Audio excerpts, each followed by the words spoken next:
आइए, अब हम प्रशस्त समय पर पहुंच चुके हैं। आज हमें ज्योति हरी वचनों को बांटने के लिए हमारे बीच में तैयार खड़ी है। ज्योति हरी, आपका स्वागत है। आप वचनों को बांटने से हम ध्यानपूर्वक सुनकर आशीषों को पाएंगे। आपका स्वागत है। जी मैम, सभी को जय मसीह। धन्यवाद देते हैं आज के दिन के लिए। प्रार्थना भी जाएंगे। धन्यवाद धन्यवाद पिता सुंदर माँ का समय के लिए पिता परमेश्वर। धन्यवाद देते हैं पिता जी यहाँ उपस्थित हर एक जन के लिए पिता आशीष करे, अनुग्रह करे पिता परमेश्वर। जो नहीं आ पाए पिता, आप उन पर कोई आशीषित करे पिता परमेश्वर। जो लोग बीमार है पिता, उनके लिए खास प्रार्थना करना चाहते पिता। प्रार्थना करना चाहते काशीदास के लिए पिता, सुमित्रा जायसवाल, गुरप्रीत कौर के लिए पिता परमेश्वर, साजन कशिशर की वाइफ के लिए पिता, माया हरि के लिए, बदमिया हरि के लिए पिता परमेश्वर। पिता दया करें इनके प्रति पिता परमेश्वर, अपन को छुई और चंगाई दीजिए पिता। प्रार्थना विनती करना चाहते हैं पिता परमेश्वर, खासकर जगदीवन सर ने जिनके विषय में कहा था पिता, आप उनको भी पिता छू के चंगाई दीजिए पिता परमेश्वर। प्रार्थना करना चाहते हैं पिता विश्वनाथ प्रसाद सर के लिए, उनके घर परिवार के लिए पिता, उनकी पूरी फैमिली के लिए पिता परमेश्वर। फिर से आप बसाए पिता परमेश्वर, उनके बेटे की बहू के जीवन में पिता और उनकी माँ के जीवन में आप बात करें पिता। वो लोग वापस लौटे पिता परमेश्वर बच्चों के साथ पिता, इसकी लोग सहायता मदद करे पिता परमेश्वर। प्रार्थना विनती करना चाहते पिता इंद्रयासन सर के लिए पिता, उनके जीवन की जो भी समस्याएं परेशानियां हैं पिता, आप उनको दूर कर दे पिता परमेश्वर, उन पर अनुग्रह करे पिता। मदन कुमार सर को रखते हैं पिता, उनका बेटा बेटियों को पिता परमेश्वर आप में स्थिरता दे पिता परमेश्वर। पूरा घराना मिलकर आपकी महिमा करे पिता परमेश्वर। प्रार्थना विनती करना चाहते पिता परमेश्वर जयवीर सर के लिए, उनकी पूरी फैमिली के लिए पिता परमेश्वर, उनकी सेवकाई के लिए पिता, आप उन पर भी आशीष करे पिता परमेश्वर। उन्होंने जो काम करते हैं पिता, आप उनको आशीषित करे पिता परमेश्वर। उनकी जो भी जरूरत आवश्यकताएं पिता अपने स्वर्गीय भंडार से देना पिता परमेश्वर। जगजीवन सर को भी रखते पिता, उनके जीवन की जो समस्या है, आर्थिक परेशानियां हैं पिता, प्रभु यीशु मसीह आपके नाम से दूर हो जाए पिता परमेश्वर। आज यहाँ जितने भी यहाँ उपस्थित है पिता, हर एक को आशीषित करे पिता। हर एक के घर में पिता परमेश्वर आटा चावल हो पिता, किसी भी चीज की कमी घटी ना हो पिता परमेश्वर खुदा। प्रार्थना करना चाहते पिता सूडान देश के लिए, अफ्रीका के लिए, छत्तीसगढ़ के लिए पिता परमेश्वर, रायपुर के लिए पिता, जहाँ जहाँ पिता परमेश्वर आपके नाम से सबको परेशान किया जा रहा है पिता, वहाँ पे आपके नाम से भलाई आए पिता, भलाई हो पिता परमेश्वर। अपने दास दासियों को पिता अपने लोगों पवित्र आत्मा द्वारा कवर करे पिता, बाड़ा बाने पिता परमेश्वर। प्रार्थना विनती करना चाहते पिता परमेश्वर बजरंग दल के लिए पिता, उनके जीवन का परिवर्तन करे पिता परमेश्वर। प्रार्थना विनती करना चाहते धनराज सर के लिए पिता परमेश्वर, जहाँ कहीं जाए पिता आपका पवित्र आत्मा उनके साथ साथ रहे पिता परमेश्वर। उनकी हर एक घर की जरूरतों को, आवश्यकताओं को अपने स्वर्गीय भंडार से पूरी करना पिता।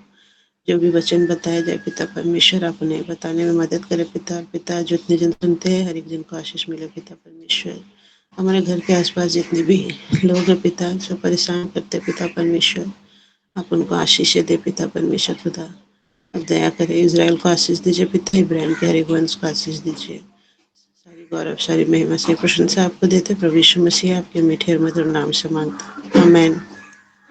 हम धन्यवाद देते हैं प्रभु को, और हम लोग वचन से देखेंगे यिर्मयाह 29 का 11, 12 और 13।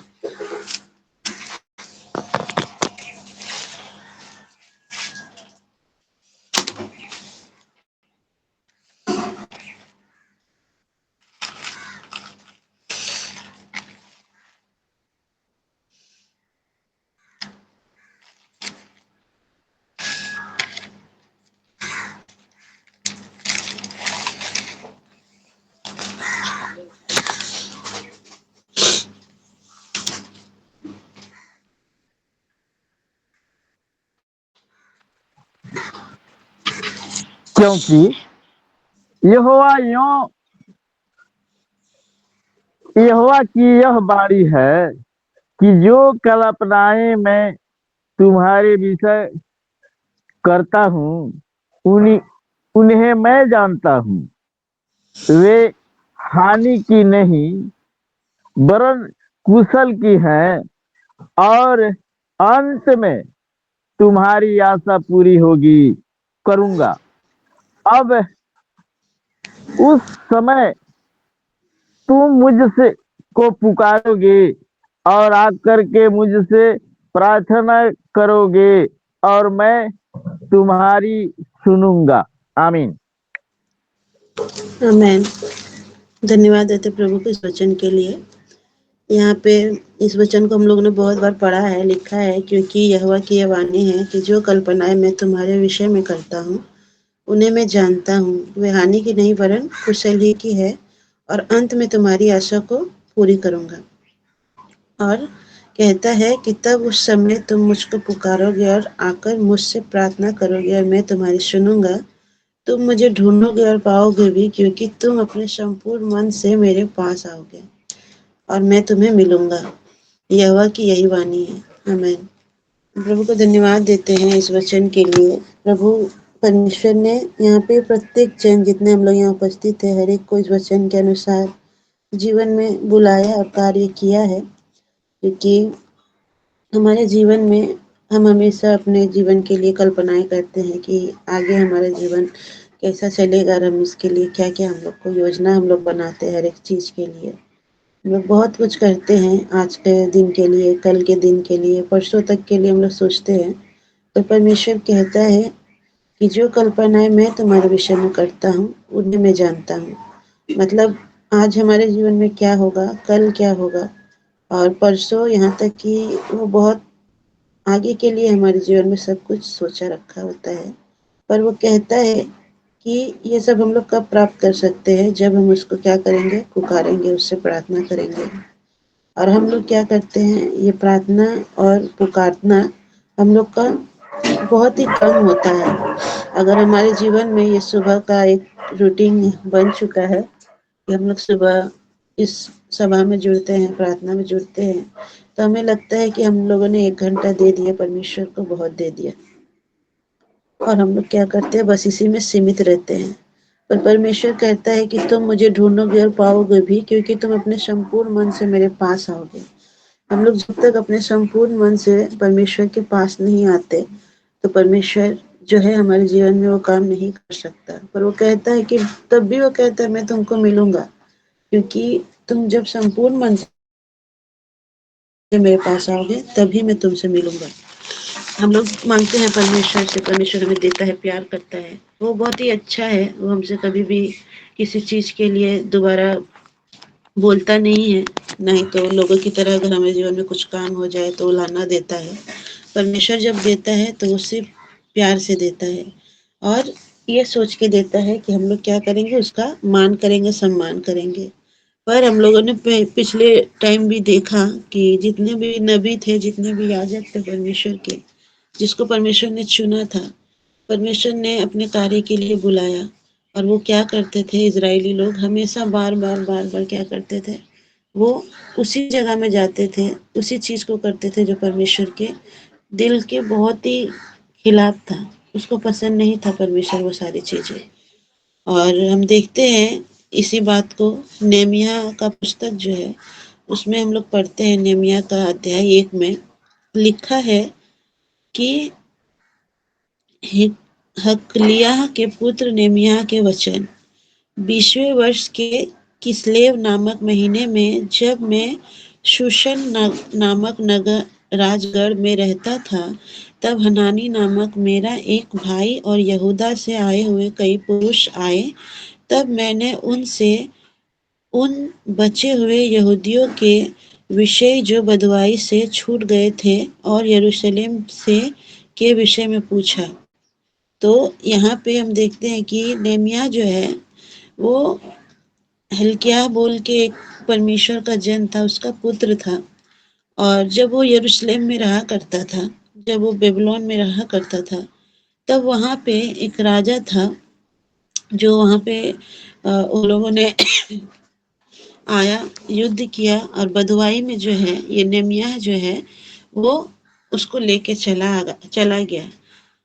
राजा छत्रपति था जो उस युद्ध में उसको ले आया था, वहां से वो छापा मारा और क्या किया, बहुत सारे दास दासियों को अपना राज्य के लिए अष्टछत्र जो राजा था, अष्टछत्र जो राजा था, वो क्या किया था, वहां पे बहुत सारे लोगों को जाके और बहुत सारे लोगों को बधवाई में लेके चला आया था, जिसमें से ये जो है नेमिया हकलिया का पुत्र जो था उसको भी लाया था। और उसको क्या किया था, उसको अपने उसको एक ऐसा काम दिया गया था नेमिया को कि वो राजा के सामने में उसका पिलाने हारा बना हुआ। पिलाने हारा मतलब राजा, एक राजा है तो उसके हजारों दुश्मन शत्रु होते हैं, और उसको क्या करना है, उसके लिए जो प्याला वो पीता था उस प्याला को चेक करना पड़ता था कि इसमें कोई विष तो नहीं। तो इन सारी चीजों का ख्याल रखने के लिए उन्होंने क्या किया था, नेमिया को अपने इस कार्य के लिए चुना था। और नेमिया को जब चुना गया तो कोई भी चीज हमारे जीवन में ऐसे ही नहीं घटती है। जिस तरह वचन कहता है कि जो कल्पनाएं मैं तुम्हारे विषय में करता हूँ उन्हें मैं जानता हूँ।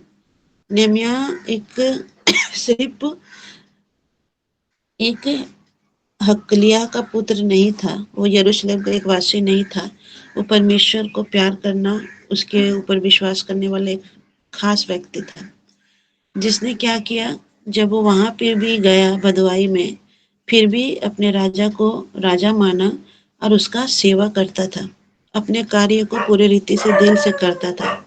और उसके बाद हम देखते हैं कि एक दिन उसका भाई और उसके यहूदियों में से बहुत सारे मित्र ऐसे थे, वहाँ के लोग थे जो उससे मिलने को आए और उसको कहने लगे, उसको यरूशलेम का हाल बताया कि पता है जो बचे हुए लोग हैं जो बदवाई से छूट चुके, बदवाई में मतलब तुम तो आ गए पर जो लोग छूट छूट गए थे वो लोग का बहुत ही बड़ा दुर्दशा है, वो लोग का नाम का निंदा होता है। यरूशलेम का जो शहरपनाह है वो टूटा हुआ है, वहाँ का फाटक जला हुआ है, वहाँ का मंदिर जला हुआ है। और ये सारी बातें जब वो लोग बोल रहे थे तभी से नेमिया का मुंह जो है वो बहुत ही छोटा हो गया और वो बहुत ही उदास हो गया। और एक दिन क्या हुआ कि वो इतना उदास था कि उसने बहुत दिनों का प्रार्थना रखा, घुटने टेके और परमेश्वर से दिन रात रोता रहता था और परमेश्वर के साथ हमेशा वो माफी मांगता था कि परमेश्वर, जब हम लोग इस चैप्टर को पढ़ते हैं तो हम लोग देखते हैं कि वो अपना इजरायलियों का पिछला जो दिन है, जो मूसा के टाइम से परमेश्वर ने कितना कुछ उनके जीवन में किया था, वो सारी बातें वो बोल बोल के अपने उस अपराधों को मानने के लिए जो उसने किए भी नहीं थे, उसने इजरायलियों के लिए वो सारी चीज़ों के लिए उन्होंने बहुत दिन का प्रार्थना रखा और घुटने टेक कर उस परमेश्वर से हर एक बात को बोल बोल के कि तूने मूसा के जीवन में ये किया, तूने मन्ना दिया, बहुत सारी बातों को याद कर करके परमेश्वर के सामने रोता था और क्षमा मांगता था। और हर रोज परमेश्वर से ये कहता था कि आपने कहा था कि अगर कोई तेरी प्रजा अगर इन सारी चीजों को छोड़कर तेरे पास फिर से मन फिराव करती है तो तू उसको क्या करेगा, बंधुआई से और हर एक दुख से बचाएगा। तो इस सारी बातों को बोल के वो प्रार्थना करता था। और एक दिन राजा जो अत्रछत्र राजा था वो जब अपने राज्य में आया तो उसके सामने उसको फिर उसको पिलाने के लिए जाना था।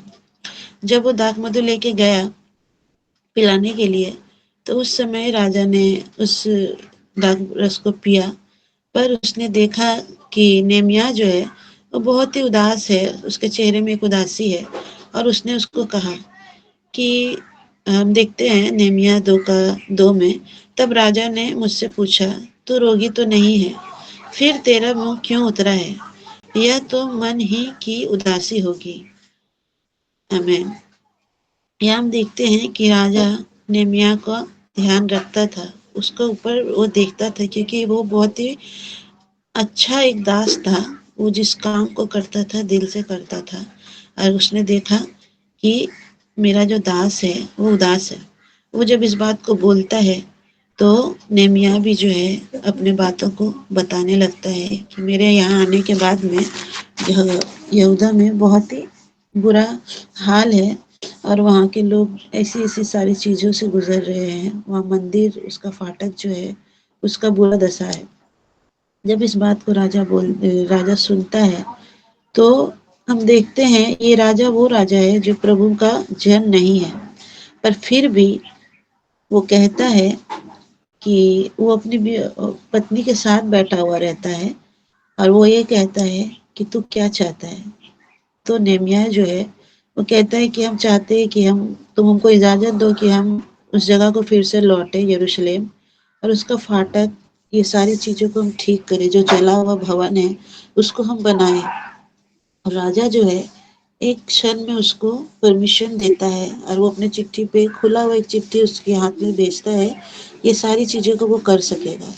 तो हम यहाँ देखते हैं कि परमेश्वर का योजना नेहम्याह के लिए बहुत ही बड़ा था, क्योंकि परमेश्वर ने उसको अपने कार्य के लिए चुना था।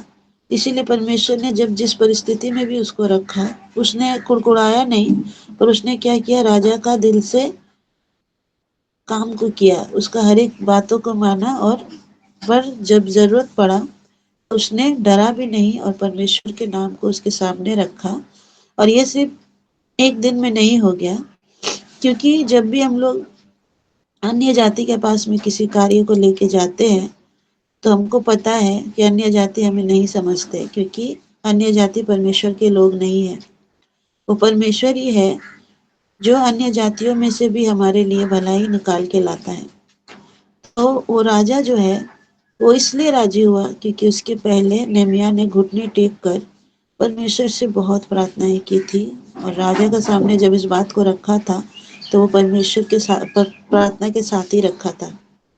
इसीलिए क्या हुआ कि यहोवा परमेश्वर ने राजा के मन को बदल दिया और उसने क्या किया, उसको परमिशन दिया। और राजा ने इतना उसको सम्मान करता था कि वो ये भी पूछा उसने कि तू कितने दिन तक यात्रा में रहेगा और कब लौटेगा। अतः राजा मुझे भेजने को प्रसन्न हुआ और मैंने उसके लिए एक समय नियुक्त किया। इस समय हम लोग देखते हैं नेहम्याह जो है वो उसको बताता है कि हम इतने दिन में आ जाएंगे, और अपना एक डेट बताता है कि इस समय में हम जरूर आएंगे तुम्हारे पास। मतलब राजा के दिल में उसने इस तरह से जगह बनाया कि राजा ना नहीं कह सका। राजा को देखिए, वो जिस जगह से उसको बंधुआई में लेके आया था, वो जन को वो भला क्यों उस जगह में फिर भेजे। हो सकता है वो दास फिर कभी लौट के ना आए, पर यहाँ हम देखते हैं कि प्रभु का जो जन है उसका जो मुंह का एक भाषा होता है, उसका जो एक मतलब परमेश्वर कहता है तुम्हारी बातें हाँ की हाँ और ना की ना हो। पर आजकल ये सब चीज़ नहीं होता। आज जब हम लोग भवन में जाते हैं, हम परमेश्वर से मन्नत मांगते हैं, परमेश्वर से बोलते हैं कि अगर तुम मेरे जीवन में ये करेगा तो हम तुम्हारे जीवन में तुम्हारे लिए बहुत कुछ करेंगे, अपना जीवन तुमको दे देंगे। पर ऐसा होता नहीं है। जैसे ही कार्य पूरा होता है सभी अपने अपने जीवन में व्यस्त हो जाते हैं। कभी भी हम अपने चर्च के लिए, अपने सभा के लिए, जहाँ भी हम जुड़े, जहाँ भी जुड़ते हैं हमें दिल से जुड़ना चाहिए। और क्या होता है कि हम लोग उस चीज़ के लिए कार्य नहीं करते जिसके लिए परमेश्वर जो सारी योजनाएं, जो कल्पनाएं हमारे विषय में करता है वो पूरी नहीं हो पाती है। और हम लोग क्या करते हैं, जब कार्य पूरा हो जाता है तो हम लोग वो सारे वादा को, सारी वाचा को हम लोग तोड़ते हैं, जिसके कारण क्या होता है, हमारे चर्च की उन्नति नहीं होती, हमारे विश्वासियों की उन्नति नहीं होती है। और हम लोग क्या होते हैं, वो जैसा हम होते हैं वैसा ही हमारा विश्वासी भी बनता है। वो भी उसी रास्ते में चलता है कि आज प्रॉमिस किया है कि सबत के दिन हम परमेश्वर के साथ बिताएंगे, पर वो इस चीज़ को, वाचा को तोड़ देता है। जब उसके जीवन में परमेश्वर मांगता है कि मुझे इस मेरे जीवन में कोई काम नहीं है, मुझे कार्य दे दो, कहीं नौकरी अच्छी दिला दो, तो वो मिल जाता है। मिलने के बाद क्या होता है कि हम लोग भूल जाते हैं, वही काम हमारे लिए इतना इम्पोर्टेंट हो जाता है कि संडे के दिन को हम लोग क्या करते हैं, जो परमेश्वर से हम लोगों ने मांगा होता है उसी परमेश्वर को हम समझाते हैं कि परमेश्वर आज संडे है और मेरी जॉब भी है, हमको क्या करना है, वहाँ जाना है, हम अगले संडे तुमसे ज़रूर मिलने आएंगे। और ऐसा करके हम लोग अपनी वाचा को क्या करते हैं, तोड़ते हैं। तो इस तरह से जो है हम लोग परमेश्वर के साथ भी खेल खेलते हैं, जिसके लिए क्या होता है कि हमारे जीवन में, हमारे परिवार में वो समस्याएं, वो तकलीफें, वो हमेशा हमेशा के लिए बनी रहती है। जिस तरह से हम लोग जानते हैं हमारे घर परिवार में भी हमारे घर के लोग बहुत अच्छे हैं, कोई भी हम लोग अपने परिवार के लोगों को कभी खराब नहीं बोलते, हम लोग बहुत अच्छे हैं, हम लोग परिवार को बहुत प्यार करते हैं, परिवार परमेश्वर से प्रार्थना करते हैं जब भी उनके जीवन में कष्ट दुख तकलीफ हो, यहाँ तक कि उनके जीवन में कुछ खास दिन हो तो उसके लिए हम लोग प्रार्थना करते हैं। पर जब समय आता है कि वो इंसान परमेश्वर के पास आए, उसको धन्यवाद दे, उसके लिए अगुवाई करें, तो हम लोग के अंदर वो हिम्मत और क्षमता नहीं होती कि हम लोग क्या करें, परमेश्वर को उसको रखें कि तुमको सबसे पहला परमेश्वर को सामने रखना है। वो हम लोग नहीं कर पाते हैं, जिसके कारण क्या होता है कि वो परिवार का वो व्यक्ति परमेश्वर में कभी अगुवाई कर ही नहीं पाता है, वो हमेशा पीछे रहता है, क्योंकि हमने कभी भी अपनी कलिसियाओं को वो 10%, वो 100% में से 10% भी हम लोग नहीं देते। हम लोग भी कभी कभी अपने परिवार के लिए सेल्फिश हो जाते हैं और अपने परिवार के लिए क्या करते हैं, परमेश्वर से विनती प्रार्थनाएं करते हैं। कभी ऐसा नहीं होता है कि हम लोग उनको उनके कष्ट में, उनकी तकलीफ में उन्हें छोड़ दें। हम सोचते हैं कि हम उनका भला चाहते हैं, नहीं, हम लोग भला नहीं चाहते। हम लोग अगर भला चाहते हैं तो हमें परमेश्वर से ये प्रार्थना करना चाहिए कि परमेश्वर उसके जीवन में बात करके वो तुझे पुकारे, क्योंकि जब तक वो खुद अपने होठों से नहीं पुकारेगा तब तक जो परमेश्वर का वचन कहता है कि तुम मुझे ढूंढोगे और पाओगे भी, तुम मुझसे प्रार्थना करोगे, मुझसे मेरे पास आओगे, मैं मुझसे प्रार्थना करोगे, मैं तुम्हारी सुनूंगा। ये सिर्फ हमारे लिए नहीं है, हमारे घर के प्रत्येक व्यक्ति के लिए भी है कि वो भी आए और वो इस बात को ग्रहण करे, विश्वास के साथ बोले, अंगीकार करे और परमेश्वर उसके जीवन में कार्य करें। पर हम यहाँ देखते हैं नेहमिया जो है उसको अपने भवन की चिंता थी, जो परमेश्वर का भवन है। इसके लिए वो क्या करता है, एक राजा से, एक अन्य जाति राजा से परमिशन मांगता है कि तू मुझे जाने दे और मैं क्या करूं, वहाँ के कार्य को करूं। और हम लोग देखते हैं वो जाता है, और जब वहाँ वो जाता है उस चीज़ को देख के उसको बहुत दुख होता है, यरूशलेम का उस फाटक को देख के बहुत दुख होता है। और वो उस कार्य को करने के लिए सभी लोगों को उत्साहित करता है, सभी लोगों को बोलता है, सभी बहुत सारे लोग उसके इस कार्य को करने के लिए राजी होते हैं। पर बहुत सारे लोग ऐसे होते हैं जो लोग इस कार्य को करना नहीं चाहते। और हम लोग देखते हैं कि कुछ लोग तो ऐसे भी होते हैं, जब हम इस अध्याय को पूरा पढ़ते हैं, ये नेहमिया 13 अध्याय तक ही है, पर इसमें बहुत सारी बातें लिखी हुई है कि नेहमिया जब इस बात सारी चीज़ों को करता है तो जो लोग वहाँ पे कार्य करते हैं, ऐसा भी समय आता है कि वो सारे लोग बोलते हैं कि अगर इन सारी चीज़ों को करने के लिए बहुत सारी पैसों की, बहुत सारी चीज़ों की ज़रूरत है, तो हम एक काम करते हैं कि हम लोग का बहुत कुछ है जिसको हम लोग क्या करें, दे सकते हैं आपको। यहाँ जब हम लोग पढ़ते नेहमिया 5:3 में, कुछ कहते थे, हम अपने अपने खेतों, दाख की बारियों और घरों को महंगी के कारण बंधक रखते हैं कि हमें अन्न मिले। फिर कुछ यह कहते हैं, हमने राजा के कर के लिए अपने अपने खेतों और दाख की बारियों पर रुपया उधार लिया। पर नेहमिया जो है उन लोग को समझाता है, और उनको उसको बहुत अच्छा लगता है कि परमेश्वर के लोग तैयार हैं, परमेश्वर के वो लोग तैयार है कि उस भवन को बनाया जाए फिर से, जो टूट चुका है, जो जल चुका है। और नेहमिया जो है इतने सारे लोगों को वो परमेश्वर से प्रार्थना करके प्रतिदिन का भोजन देता है, और बिना किसी चिंता के परमेश्वर के उस कार्य को करता है। और जब उस कार्य को वो करता है तो ये सारी अच्छी चीज़ों के साथ साथ हम देखते हैं कि नेहमिया का जो बहुत सारे ऐसे लोग होते हैं जो उसका इस कार्य को रोकने के लिए बहुत कोशिश करते हैं, और कुछ ऐसे भी जन होते हैं जो उसके करीबी होते हैं पर फिर भी उसका वो भला नहीं चाहते।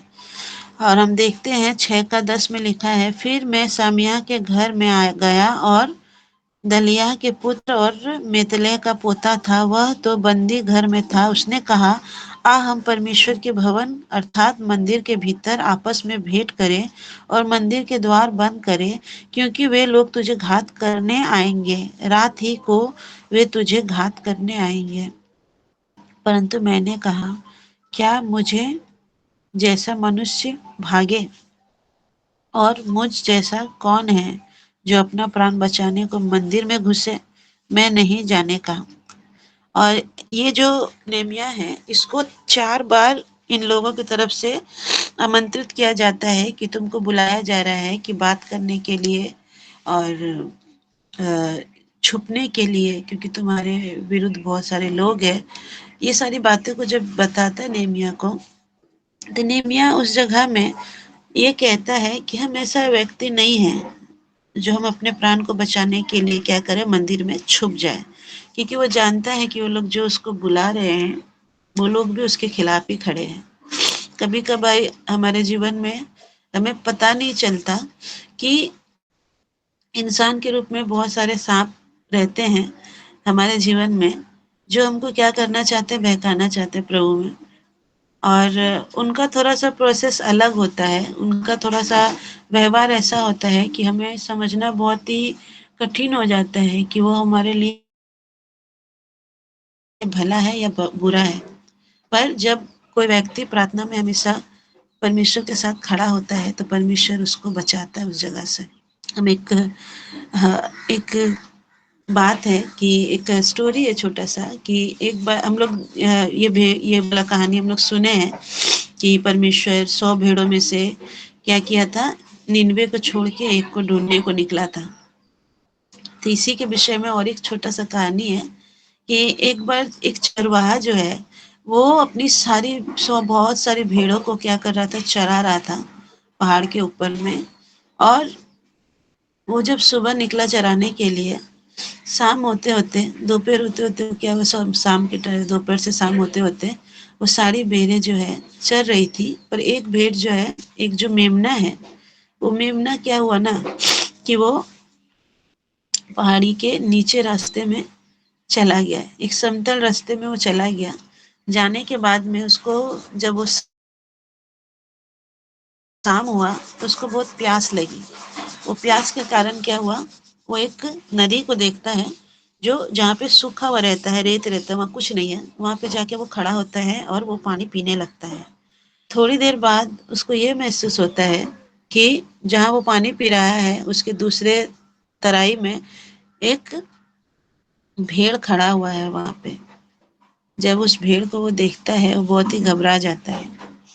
घबराहट में जब वो 2 कदम पीछे हटता है, तो वहाँ पे वो एक बहुत ख़ास एक चिन्ह को देखता है, जो एक बहुत बड़ा पैर का छाप होता है। उस छाप को देखकर वो वहीं पे खड़ा हो जाता है। जब वो वहाँ खड़ा होता है और वो उस छाप को देखने लगता है, तो वो जो भेड़िया है, वो भी उसके नज़र में जब देखता है उस छाप को, तो भेड़िया को क्या होता है, डर लग जाता है कि यहाँ पे ज़रूर कोई, मतलब इतना जो बड़ा पैर का छाप है, यहाँ और भी कोई उपस्थित है। अगर हम उसको टच करने जाएँगे, तो उसको क्या करेगा, उसको हानि कर सकता है। तो वो वहाँ से चला जाता है और वो जो मेमना है, वो वहीं पे खड़ा रहता है और उसको बहुत ही आनंद होता है कि मेरा प्राण क्या हुआ, बच गया। थोड़ी देर के लिए बच गया, थोड़े सेकंड्स के लिए इस चिन्ह ने क्या किया, मुझे बचा लिया। तो वो ये समझ जाता है कि अगर हम इस चिन्ह से हटे तो दुर्घटना घटेगा। इसीलिए वो क्या करता है, वहाँ पे खड़ा रहता है। थोड़ी देर बाद फिर वहाँ पे एक बाघ आता है, उसी उस पार से उसको देखता है और देखने के बाद में बहुत ज़ोर से दहाड़ता है। और इस बार मेमना जो है, वो फिर से उस चिन्ह को उसको ऐसे देखता है और वो बाघ भी उस चिन्ह को देखता है। वो बाघ भी समझ जाता है कि ये डरा नहीं, क्योंकि ज़रूर इसके साथ ये जो इतना बड़ा चिन्ह है, इसके साथ कोई है। तो क्या करता है, वो बाघ भी वहाँ से चला जाता है। अब इस बार जो है, वो मेमना बहुत ही खुश हो जाता है और बहुत ही उछलने लगता है, उस जगह में कूदने लगता है कि आ जाओ, किसको आना है, अब मेरा कोई भी कुछ बिगाड़ नहीं सकता। ये चिन्ह बहुत ही मेरे लिए पावरफुल एक चिन्ह है। तीसरी बार वहाँ पे एक शेर आता है और शेर आके दहाड़ता है और इस बार मेमना जो है, वो भी मैं करके चिल्लाता है ज़ोर से। और वो बहुत ही जोश के साथ चिल्लाता है कि चाहे तू शेर हो या जो भी हो, मेरा कुछ नहीं कर सकता, कि ये जो चिन्ह है ये मेरे लिए सामर्थ्य का कार्य करता है। और वो क्या करता है, वो शेर को भी वो चिन्ह को दिखाता है। जब उस चिन्ह को दिखाता है तो शेर सोचने लगता है कि ये मुझको वो चिन्ह क्यों ही दिखा रहा है।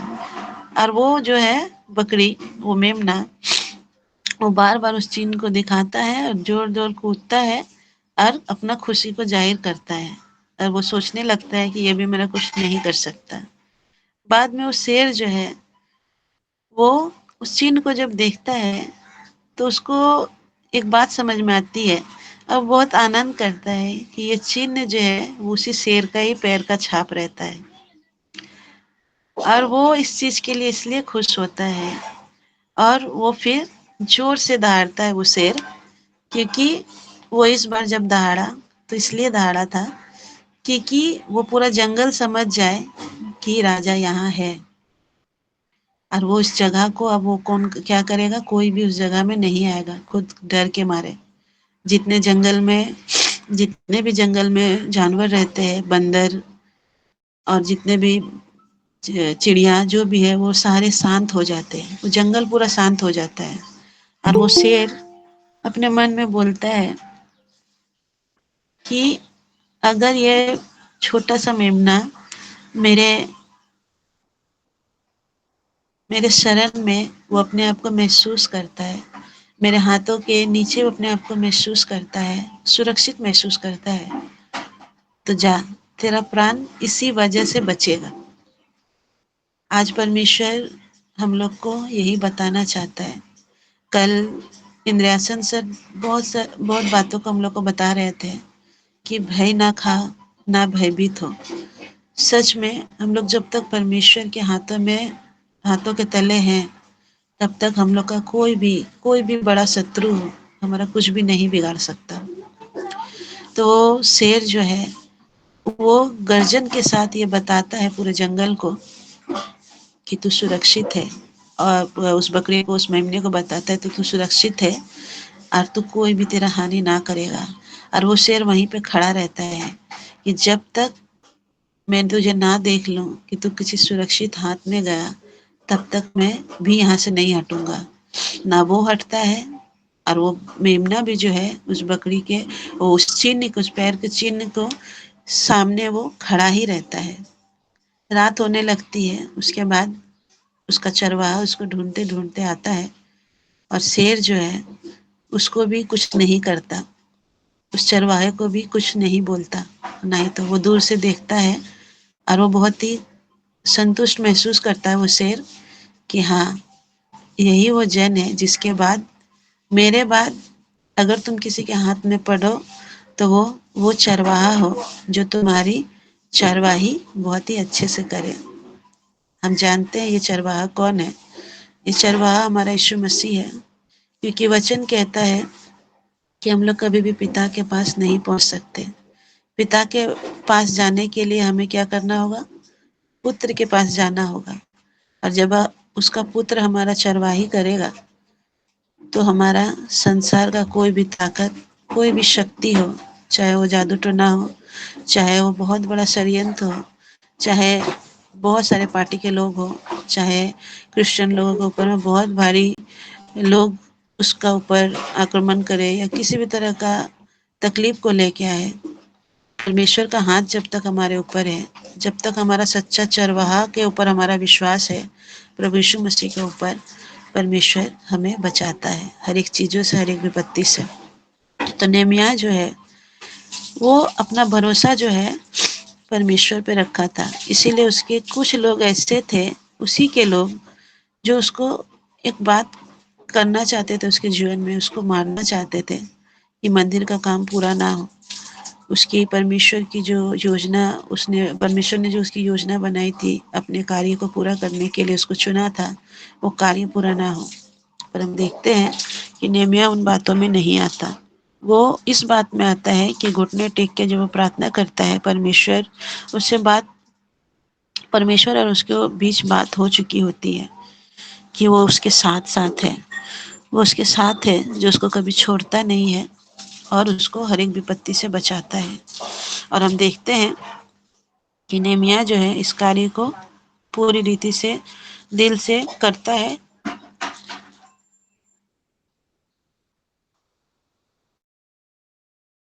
और परमेश्वर का भवन का निर्माण जो है बहुत ही अच्छे से होता है। बहुत सारी चीज़ें को उसने बनाया होता है। लेविया जो है वो लोग बहुत सारे कार्य को करते हैं। जितने भी यरूशलेम में भाग चुके हुए लोग हैं वो लोग भी वापस आते हैं उस जगह में। और जब इस कार्य को पूरा हो जाता है तो झोपड़ियों का पर्व मनाया जाता है। इजरायली लोग अपने पापों का फिर से अंगीकार करते हैं, पाप अंगीकार के लिए प्रार्थना करते हैं। फिर परमेश्वर के साथ फिर से वाचाएं बांधी जाती है। वो यरूशलेम जो है वो फिर से फलने फूलने लगता है। परमेश्वर के राज्य के लिए वो बहुत ही अच्छा यरूशलेम का सरपना जो है बहुत पहले से भी ज़्यादा मजबूत हो जाता है। तो ये जो सारी चीज़ें हैं ये आज तक होती आ रही है। हम अगर प्रभु में हैं तो सबसे पहली बात हम प्रभु के हाथ में हैं। अगर हमारा चरवाहा प्रभु यीशु मसीह है तो हम हर एक परिस्थिति में सुरक्षित है। शैतान हमारा कुछ नहीं कर सकता। चाहे जितनी भी बड़ी विपत्तियां आए परमेश्वर साथ है। वो हमें कभी छोड़ता नहीं, कभी त्यागता नहीं। और हम चाहे जिस भी परिस्थिति में जाए, जिस तरह से नेहमिया जो है एक बंधुआई में गया था। हम इसकी और एक हिस्ट्री को अगर हम देखने जाए, हम लोग जानते हैं कि एक कोढ़ी था और उसके पास भी एक दासी गई थी जो बंधुआई से गई थी। और उसके साथ भी यही हुआ था कि नामान कोढ़ी के विषय में जब हम लोग पढ़ते हैं, वो भी एक छोटी सी लड़की जो प्रभु में थी, उसके लिए भी परमेश्वर ने एक योजना बनाई थी जो आज इस स्टोरी को जब हम लोग इस कहानी में पढ़ते हैं तो हम लोग का विश्वास को बढ़ाता है। इस तरह नेमिया भी जो है हमारे विश्वास को बढ़ाता है। और हम भी परमेश्वर के राज्य के लिए ऐसे ही लोग हैं कि परमेश्वर ने हमें भी चुना है। हम भी आज बँधुआई में हैं, अपने परिवार के बँधुआई में, अपने घर के बँधुआई में, अपने जीवन के बँधुआई में। पर परमेश्वर हमें इसी सारी बँधुआई में होकर भी परमेश्वर हमारे लिए बहुत सारी योजनाओं को बनाए रखा है। इसीलिए परमेश्वर कहता है कि जब हम लोग और एक बार पढ़ेंगे और हम ख़त्म करेंगे इस बात को, कि लिखा है यिर्मयाह 29:11 में, क्योंकि यहोवा की यह वाणी है कि जो कल्पना मैं तुम्हारे विषय में करता हूँ उन्हें मैं जानता हूँ। वे हानि की नहीं वरन कुशल की, और अंत में तुम्हारी आशा पूरी करूँगा। मतलब नेहमियाह जो बँधुआई में गया वो उसके लिए हानि नहीं था, वो कुशल का था। और वो कहता है कि तब उस समय तुम मुझको पुकारोगे और मुझसे प्रार्थना करोगे, मैं तुम्हारी सुनूंगा। परिस्थिति जैसे भी हो हम उसे पुकारना ना छोड़े। हम उसको पुकारेंगे, उससे प्रार्थना करेंगे और वो सुनेगा। वो कभी भी अपने बच्चों का असम्मान नहीं करता है, वो हमेशा सुनता है। उसके कान हमेशा खुले रहते हैं। मूसा जब अपने जीवन में परेशानी और विपत्ति में था तो वो कहता था परमेश्वर से, हे यहोवा उठ। जब दाऊद अपने जीवन की परेशानियों में रहता था, हम भजन संगीत में पढ़ते हैं, वो भी कहता था हे परमेश्वर उठ। तो इसका मतलब ये नहीं कि परमेश्वर सोया है। मूसा और दाऊद का कहने का मतलब है कि हे परमेश्वर मेरी परिस्थितियों में उठ, मेरी आर्थिक परेशानियों में उठ, मेरी शत्रुओं का सामना करने के लिए उठ। और जब भी परमेश्वर उठे, तो जब हमारे लिए परमेश्वर उठता है हमारी परमेश्वर को परिस्थितियों को ठीक करने के लिए, तो ऐसे नहीं उठता। हमें याद रखना है उसके हाथ में सोटा और लाठी होती है। जब भी शैतान हमसे हमको खाने के लिए, हमको फाड़ खाने के लिए आता है, तो हमें याद रखना चाहिए, हमें अपने मुँह से अंगीकार न करना चाहिए। जिस तरह दाऊद और मूसा कहता था, हे यहोवा उठ, हे परमेश्वर उठ, अपने लोगों के लिए उठ, मेरे लिए उठ, मेरे घर परिवार के लिए उठ और मेरे जीवन में कार्य कर। और जब तू उठे तो शैतान के लिए हाथ में सोटा और लाठी हो। हम लोग पता है कि परमेश्वर के हाथ में सोटा और लाठी होता है।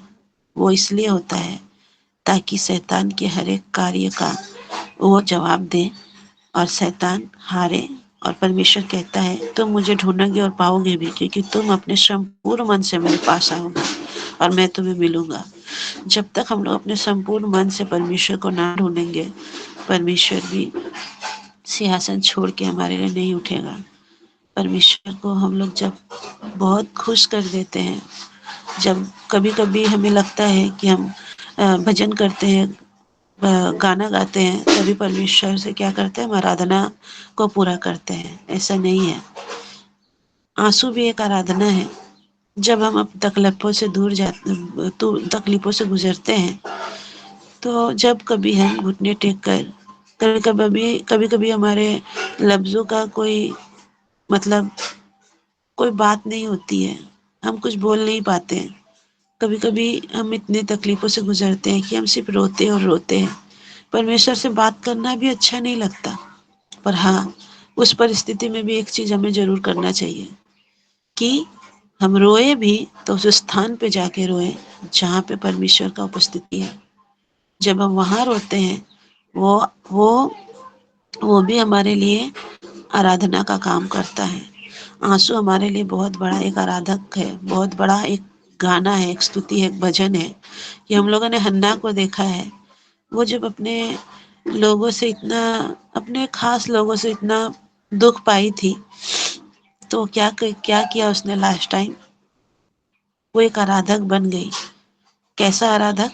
उसके शब्दों में कोई बात नहीं था, उसके शब्द नहीं थे, उसके लफ्ज़ में कोई भी बात नहीं दोहराई जा रही थी, बस वो रो रही थी परमेश्वर के सामने में। अब वो रोना क्या हुआ, उसका लिए एक आराधना बन गया। और इस आराधना को पाके परमेश्वर ने क्या किया, उसको एक फल दिया। और वो जब परमेश्वर के सामने जब हम रोते हैं, जब हमारे जीवन में ऐसी तकलीफें आती है कि जिसको हम लोग परमेश्वर के सामने बोल बोल के परेशान हो जाते हैं कि परमेश्वर बहुत दिन से प्रेयर कर रहे हैं, कार्य पूरा नहीं हो रहा है, मांग रहे हैं, कार्य पूरा नहीं हो रहा है, आमीन बोल रहे हैं, रिसीव कर रहे हैं, फिर भी कार्य पूरा नहीं हो रहा है। तो कभी कभी हमारे सबसे ज़्यादा हमारे आंसुओं को परमेश्वर देखता है। और परमेश्वर क्या करता है, वो सारी आंसुओं को अपनी कुप्पी में भरता है। अब पल पल का हिसाब करके वो परमेश्वर उसको बहुत बड़ा आशीष में बदल देता है। जैसे हम लोग देखें कि शमूएल को परमेश्वर ने जब दिया, तो शमूएल सिर्फ एक बच्चा नहीं था, वो इज़राइल का एक ऐसा याजक था। जब हम लोग बाइबल में पढ़ते हैं, वो कभी भी अपने कार्य से पीछे नहीं हटा। वो ऐसा एक याजक था कि परमेश्वर ने मृत्यु के बाद भी, जब शाऊल उसको देख रहा है, वो स्वर्ग का सीढ़ी में खड़ा है। तो इसका मतलब वो परमेश्वर का बहुत खास एक फल को हन्ना को दे दिया था, हमारे लिए इजराइलियों को दे दिया था। तो परमेश्वर बहुत ही महान है। परमेश्वर का धन्यवाद देते हैं कि हम उसके हाथ में रहें, ताकि वो जो शेर है, वो शेर जंगल का राजा जो है, उसके आगे कोई जीत नहीं सकता। और हमारा जो राजा है, हमारा यहोवा परमेश्वर, उसके आगे भी कोई जीत नहीं सकता। हर एक परिस्थिति जो है वो छोटा होगा, वो गिट्टा होगा, और क्या होगा, वो खत्म हो जाएगा, चाहे जैसी भी परिस्थिति हो। प्रभु को धन्यवाद देते हैं। जय मसीह। आमीन आमीन। बहुत बहुत धन्यवाद ज्योति हरी। हमारा परमेश्वर शेर है, हम भी शेर के बच्चे हैं। बहुत श्रेष्ठ वचनों को आज हमने सुना है। साजन कोशी जी, आप क्लोजिंग प्रेयर करेंगे तो आज का हिंदी सेशन हम समाप्त कर सकते हैं। प्रार्थना कीजिए। Praise the Lord, praise the Lord.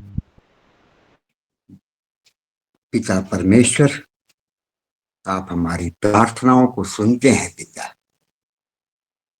और उस बात का द्योतक बन हमें चिंतित होने के लिए, और कैसे हम अनुभव को जानकर प्रभु की सामीप्यता में रह पाएंगे, इन बातों का चित्रांकन वचन हमें दिखाता है, चिताता है, सिखाता है। उन्हें दे पिता, वचन की गहराई को हम समझ